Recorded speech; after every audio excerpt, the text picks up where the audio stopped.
10वीच्या विद्यार्थ्यांना परीक्षेत पास होण्यासाठी अभ्यासाचे धडे गिरवावे लागतात। मात्र कोल्हापूरच्या 10वीत शिकणाऱ्या एका विद्यार्थ्याला एक अनोखी संधी मिळाली आहे। कोल्हापूरच्या जिल्हाधिकाऱ्यांसमवेत दिवसभर त्यांच्या सोबतच बसून त्याला जिल्हाधिकाऱ्यांच्या कामकाजाविषयी माहिती घेता आली आहे। खरं तर शालेय विद्यार्थ्यांना स्पर्धा परीक्षांसह जिल्हाधिकाऱ्यांच्या दैनंदिन कामाविषयी माहिती घेता यावी, त्यांना त्यातून प्रेरणा मिळावी या उद्देशानं कोल्हापुरात जिल्हाधिकारी अमोल एडगे यांनी डे विथ कलेक्टर हा अनोखा उपक्रम राबवण्यास सुरुवात झाली। या उपक्रमाचा पहिला मानकरी ठरलाय वारणानगर बहिरेवाडी येथील प्रसाद संजय जाधव हा विद्यार्थी।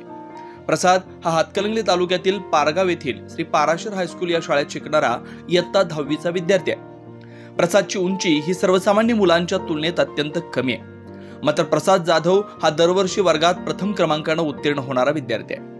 मागच्या 3 वर्षात प्रसादने विज्ञान प्रदर्शनामध्येही प्रथम क्रमांक मिळवला, तसेच अनेक वक्तृत्व स्पर्धेतही त्यानं बक्षीस मिळवले। यावेळी जिल्हाधिकारी कार्यालयात उपस्थित राहिलेल्या वैद्यकीय शिक्षण मंत्री हसन मुश्रीफ यांनी या डे विथ कलेक्टर उपक्रमाचं आणि या उपक्रमाचा प्रथम मानकरी प्रसाद जाधवच्या जिज्ञासू वृत्तीचं कौतुक केलंय। आज कॉपी विथ कलेक्टर अंतर्गत मी अमोल एडगे साहेब जिल्हाधिकारी यांच्यासोबत होतो। दिवसभर त्यांचा अनुभव खूप छान होता। त्यांनी दिवसभर त्यांच्यासोबत राहण्याची संधी दिली। त्यांचे काम म्हणजे त्यांनी जमिनीचे वांदे मिटवले, ग्रामसेवकांमार्फत काही संकटे आली ते मिटवली, परत आणि मोठे लोक आले त्यांची कामे त्यांनी मिटवली।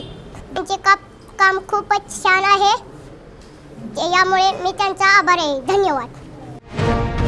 अशाच ताज्या अपडेट्ससाठी महासत्ता न्यूजला सबस्क्राइब करा।